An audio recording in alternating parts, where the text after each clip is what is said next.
Part 2, Part 3, and Part 4. Now look at Part 1. Part 1. You will hear a woman calling an animal park to inquire about a job. First, you have some time to look at questions 1 to 5.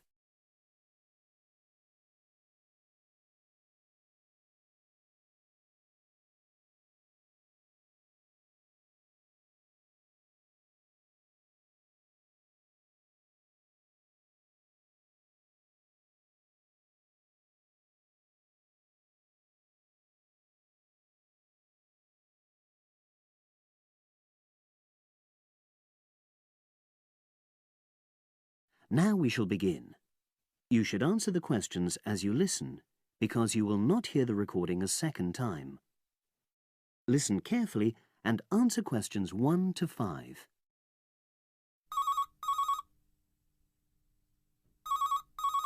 Pinder's Animal Park, hello. Oh, hello. I'm ringing to ask whether you have any jobs available. What sort of work are you looking for? Is that permanent or part-time or... Actually, I'm just looking for temporary work. I'm a student. Oh, right. I'll just get a form and ask you a few questions. Then I'll pass your application on to our recruitment section. Is that okay? Fine, thank you. So, starting with your name. It's Jane Lammerton. Is that Lammerton?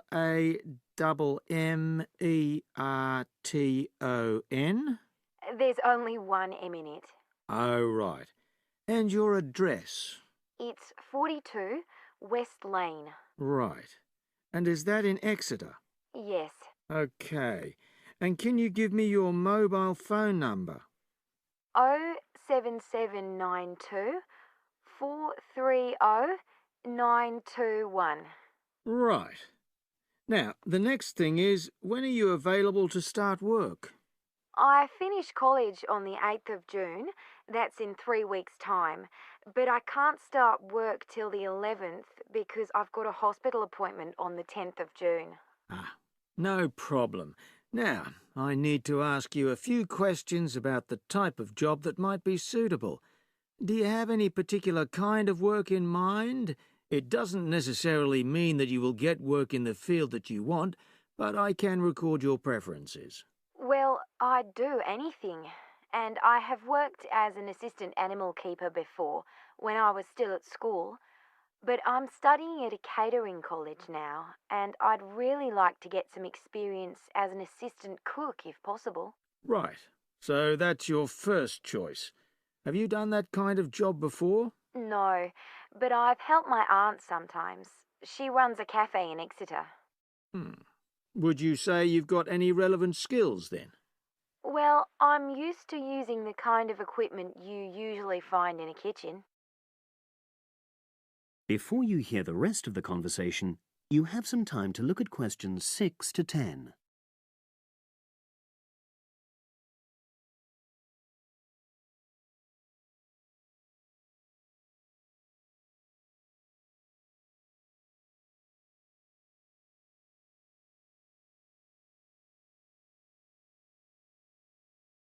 Now listen and answer questions 6 to 10. Okay.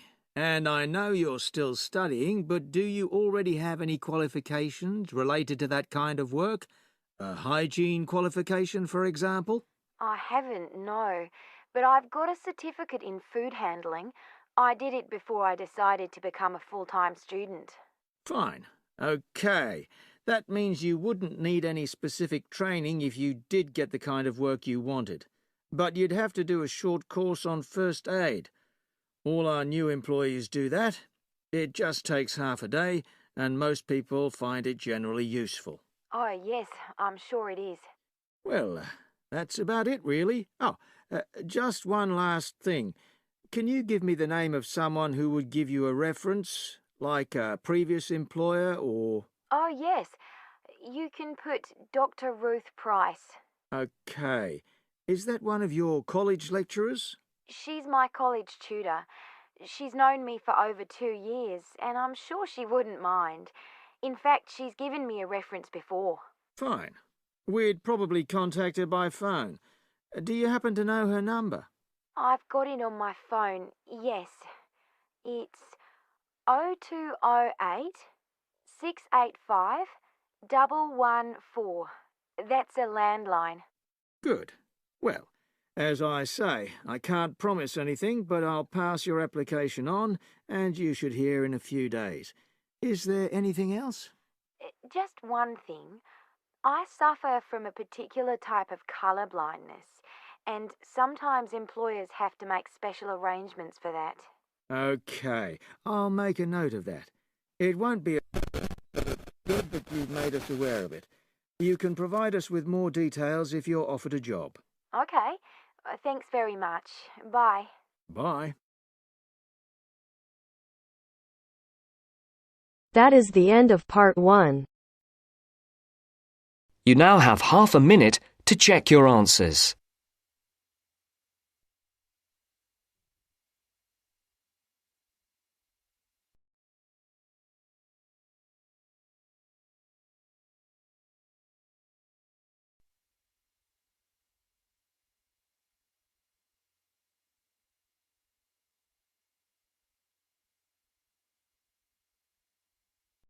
Now turns to part 2.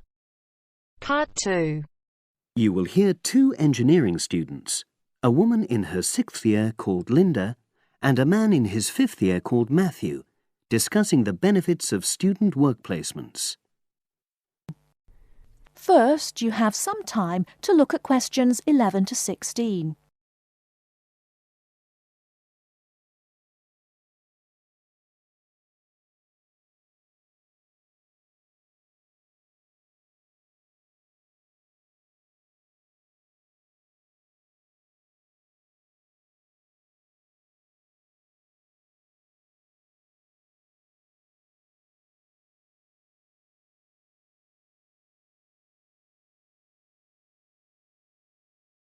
Now, listen carefully and answer questions 11 to 16. Hi, Linda. Can you spare a few minutes? Hello, Matthew. No problem. I just wanted to talk to you about temporary work placements. I've never really thought there was a good reason for doing one. I've got some savings, so I don't really need the money at the moment. But I've had an email from the university about a vacancy that looks quite interesting. You did a placement last year, didn't you? I did, yes. In my case, I wanted to find out if I was making the right career choice before I began applying for permanent jobs. I thought I wanted to work in car manufacturing, but I wasn't sure, so I applied to Toyota. What was the application process like? Lengthy. There were a lot of different parts to it. The dullest one was a psychometric test. You know, when you have to answer loads of questions about yourself. And you're trying to guess what's the best thing to say. Yes. Then there was an activity that we did in groups, which I found really fascinating. Engineers are renowned for being a bit unsociable, but I thought we made a great team. And we had an individual task too. We had to sort through various business documents and prioritize them. It was just like what you have to do as a student, really, just with different content. What exactly were you doing on the placement? I was helping to design some diagnostic software to identify any waste in the car assembly process. Do you mean waste of materials? No, time. Anything that can speed the process up helps to cut costs. How did the work placement compare to being a student? Was it hard work? Yes, it was. I'd had full-time work before. I've done various unskilled jobs during university holidays, and some of those involve long hours. So I thought I'd find it easy. I was wrong, though. I think when you're on placement, you're always trying to prove yourself. So you push yourself hard to succeed? Yes. But I got a lot of support from my employers. They were always helpful. And then, at the end of the placement, I was given formal feedback. Do you mean on your engineering ability? Well, no. I didn't really need that because we had team meetings every other day. And so I had the chance to discuss technical issues and ask about anything that wasn't clear. The evaluation was about general workplace things, like organizational ability, initiative, that sort of thing. I get the impression you think you benefited from the placement. Well, the best thing is that they've offered me a job for next year. Depending on my exam results, of course, but still. A permanent one? Yes. But apart from that, I learned so much. The industrial environment was much more demanding than the academic one, so my general skills improved, like time management, meeting deadlines. And on the technical side, I learned new software packages, like MS Project. Well, I think you've convinced me that work placements are worthwhile, but while you're here, can you give me advice on something else? Before you hear the rest of the talk, you have some time to look at questions 17 to 20.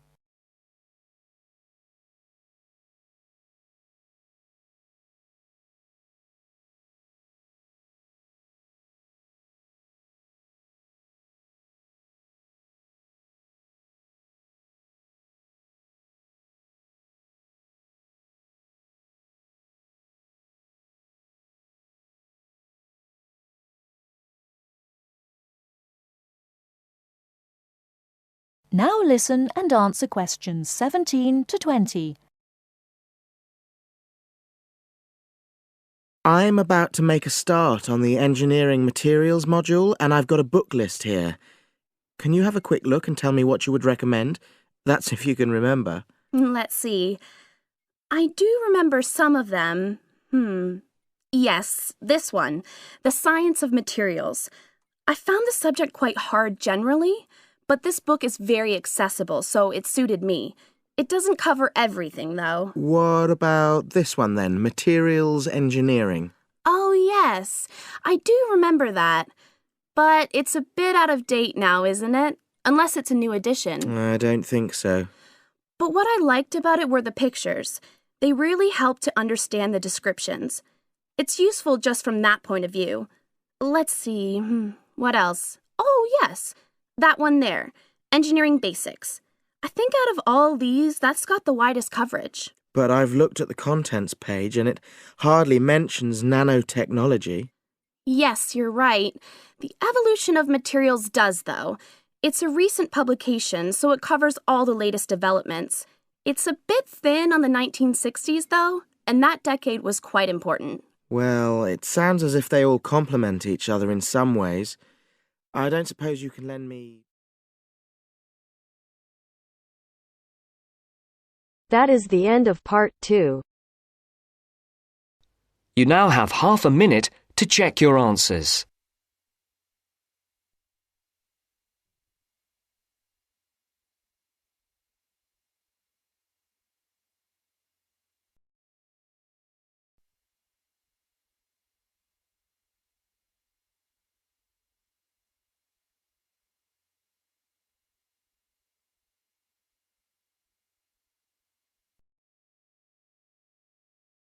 Now turns to part 3. Part 3.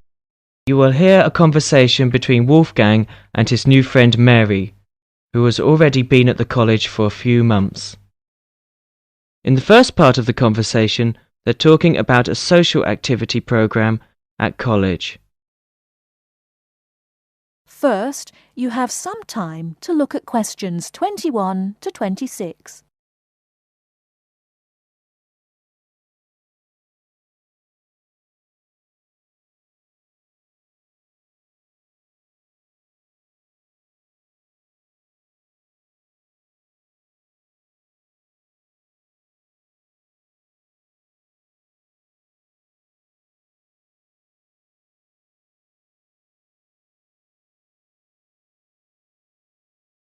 Now listen carefully and answer questions 21 to 26.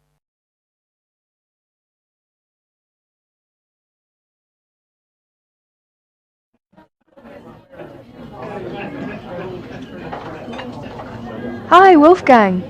Mary, how are you? Oh, fine. How's it going?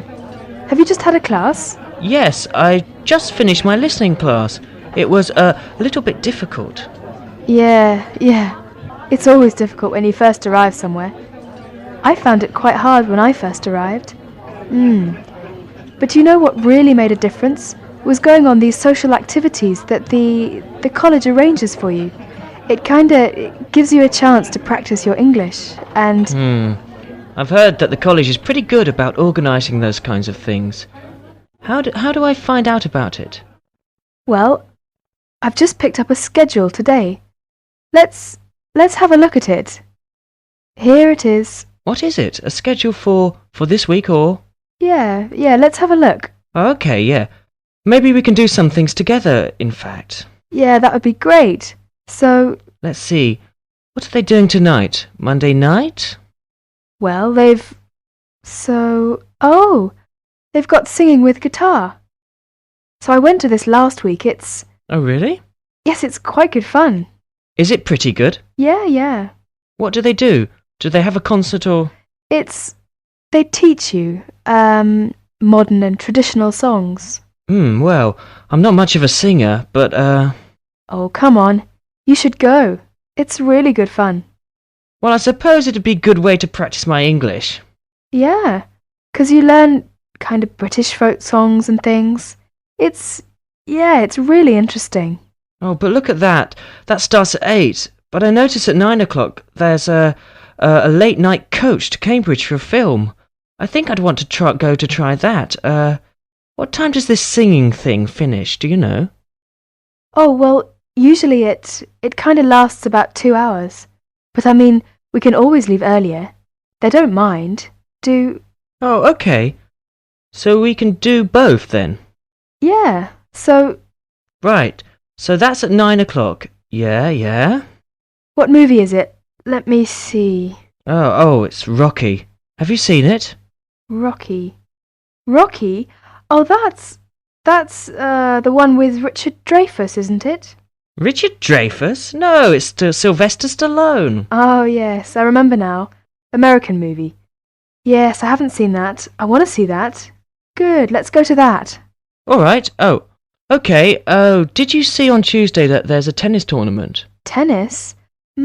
What time is that? Well, that's at 4 o'clock in the afternoon. Where is it? Is it on campus or... No, it's at Wembley, so that's in London. Oh, so it's pretty far away then. What time will it be coming back? The coach gets back at midnight. Oh, midnight. Well, tell you what, I think maybe I'd better cancel on that because I've got a class Wednesday morning, and I'm afraid at about 8:30, I'm afraid if I came back that late, I probably would, I'd be very tired in class, and actually I'm more into football myself anyway. Oh, football? Well, did you see there's a football match on Wednesday? Oh, yeah? Well, who's playing? Let's see. Oh, it's England and Brazil. Oh, I really want to see that. Would you like to go together? Yeah, sure. What time is it? Let me see. It says 15:30, so that would be 3:30. 3:30, huh? Now, I have a lecture right after lunch on Wednesday at 1:30. Uh-huh. What lecture's that? Oh, well, there's a journalist coming from the BBC. He's going to talk about his experiences as a foreign correspondent. Oh, that sounds interesting. Would you like to go? Yeah, what time do you say it was? Right after lunch, around 1:30. Oh, 1:30. I have a class then. Oh, yeah. Oh, that's too bad. Well, what time does your class finish? It's an hour long, so it finishes at 2:30. Oh, well, I shouldn't imagine. The lecture shouldn't go much later than that either. So after your class and after my lecture, we can get together to go to the football game. Okay, so we can meet... Let's see, maybe 3 o'clock. Or maybe 3:15. Yeah, I think 3:15 would be all right. Okay, where should we meet? Well, usually on these kind of trips, the coach leaves from in front of the dining hall, so maybe we could meet there. Okay, so in front of the dining hall at 3:15. That sounds fine. Yeah, right. On Thursday, there's an international evening in school hall. Yeah, all songs and dances performance by students from all over the world. That's very interesting. Would you like to go and see? Yes, when is it? It will start at 8. Shall we meet at 7:50 in front of the school hall? Fine, 7:50 in front of the school hall. Before you hear the rest of the talk, you have some time to look at questions 27 to 30.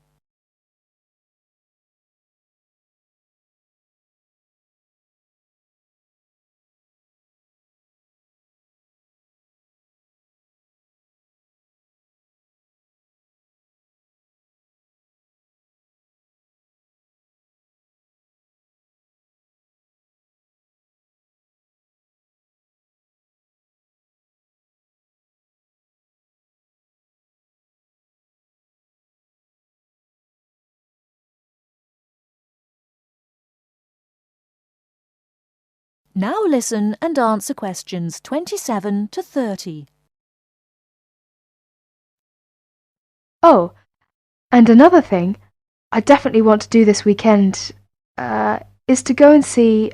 They're going to have a trip to Stratford on Avon. I think it's on. Let me see. What day is that? Friday, I think my roommate told me. Oh, Friday? Would you like to go to that? Yeah, but are you sure it's Friday? I thought that's what he said, but I might have been mistaken. Well, usually these things are on weekends. Right. Let's see here. Oh, you're right, yeah, Saturday morning, 8:30. Aha. Right, Friday's the disco. Oh, disco. Yeah. So actually I've arranged to go with some of my friends. So if you'd like to come along with us. Oh, that would be very nice, yeah. Yeah, you can meet some more students. Oh, well, what time shall we go to that then? Well, it starts at... what time? 8:30, but we don't want to go too early. So let's say 9 or 9:30. Let's say 9:30. Okay, yeah, we can meet there, but we'd better not stay too late because the Stratford thing is, pretty early in the morning. The bus will be leaving at 8:30. Oh, yeah, right. So we want to make sure we get up for that. Yeah, say, by the way, this trip, since it's, quite a way away, do we have to pay anything extra for that, or is it free? Well, usually most of the trips are free. But, yeah, for these ones which are quite a distance away, then we usually have to pay a little bit extra. Is it a lot, or...? No, it's usually about £25, something like that. Oh, well, do we have to tell them ahead of time that we're going to go? Yeah, usually you have to sign up a couple of days in advance. So... Oh, where do we do that? Well, you do that at the Student Services office. So you have to go and see one of the social activities officers. Oh, so I just tell them that I want to go, and I pay my money and then sign my name. Well, I think I'll go ahead and do that today.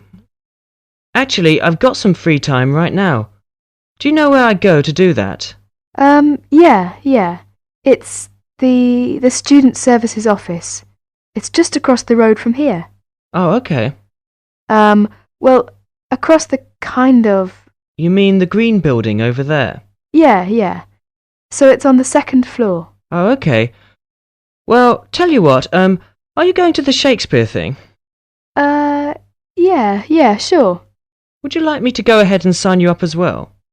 Oh, yes, yeah, that'd be great. But, well, I haven't got any money on me at the moment. Oh, don't worry about the money, that's fine. You can pay me back this evening. I'll go and sign us now, and then when I meet you tonight at the singing, you can, give me the money then. Oh, well, if you are sure, that'd be great. No, it's no problem. Okay. Oh, is that the time? I'd better go. I've got a class. I'll be late. Okay, sorry. I'll see you later then. All right, see you tonight. Bye. Bye. That is the end of part 3. You now have half a minute to check your answers.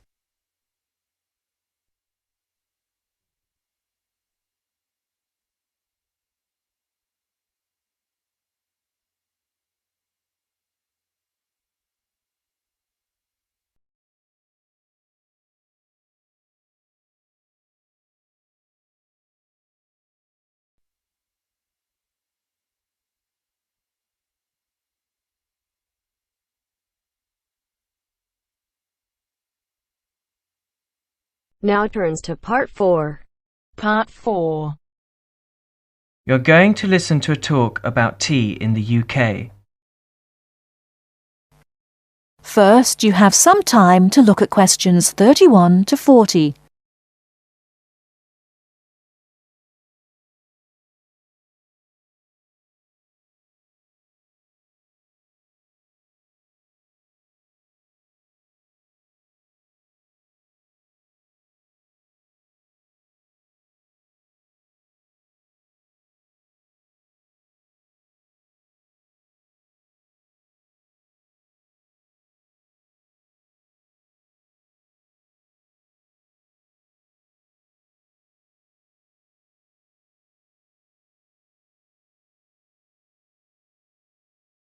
Now listen carefully and answer questions 31 to 40.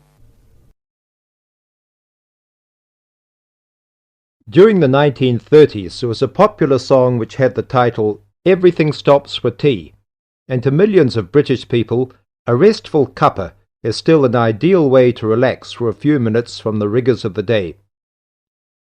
The English custom of drinking tea has its roots in the 17th and 18th centuries. When first imported to Britain, the exotic cha, or cha, as the Chinese tea was variously called, was considered a man's drink to be enjoyed with colleagues at London coffee shops. These were popular meeting places for many walks of life: politicians, lawyers, poets, actors, and writers. Many London clubs began in this manner, and the famous Lloyd's Insurance underwriters started out as Lloyd's Coffee House. In 1706, the first coffee house that offered tea was Tom's Coffee House, owned by Thomas Twining. He realized that he needed to introduce an added attraction to compete with the many other coffee houses in London, and tea was rare, exotic, and extremely expensive. With these credentials, tea became an exclusive drink and enabled Twining to open a tea shop under the sign of the Golden Lion in the Strand. By the 18th century, the ladies of the more affluent classes were going China mad, using tea as an excuse for displaying their extravagant purchases of Chinese porcelain and Dresden tea sets. A comprehensive tea tray would consist of a teapot and stand, teacups and saucers, sugar bowl, milk jug, and basin for discarded tea and tea leaves. Tea was still expensive and kept in locked tea caddies. Skilled craftsmen fashioned caddies of carved inlaid woods fitted with crystal and precious metals. To ensure the servants weren't tempted by this priceless commodity, the caddy was kept locked, and only the mistress of the house held the key and prepared tea when guests came to visit. No well-brought-up young Englishwoman could consider herself socially acceptable unless she knew how to brew a proper cup of tea. As the 18th century progressed, changes in commerce and working hours resulted in the main meal of the day being taken much later in the evening. The prospect of lasting from breakfast until evening did not appeal to the Duchess of Bedford, who is usually credited with being the first to alleviate late afternoon hunger pangs by introducing a small 4 o'clock meal served with tea. With time, the light, wafer-thin toast or delicate white bread gave way to exotic fillings like tomato and egg, cucumber, chicken, or potted shrimps, followed by buttered scones, crumpets, or elegant pastries. The popularity of tea continued to spread, but it was not until 1839 that the first shipment of Assam Indian tea was landed in Britain. A healthy trade with India was soon established, and tea clippers, like the Cutty Sark, now a museum in a dry dock at Greenwich, were reaching the peak of their sailing days. In 1879, the first limited shipments of Ceylon tea began to arrive, and by 1880 this had been firmly established alongside Indian and China teas, giving the broad range of teas that are available today. There have been few changes in 3 centuries of tea trading. London is still the centre, and indeed Twinings still has a shop on the site of the original Tom's Coffee House at 216 The Strand. The name Twining has been linked with tea for over 280 years. Indeed, it was Richard Twining, in his capacity as chairman of the dealers of tea, who in 1784 persuaded Prime Minister William Pitt to reduce the high tax on tea, making the beverage more accessible to the general public. That is the end of part 4. You now have half a minute to check your answers.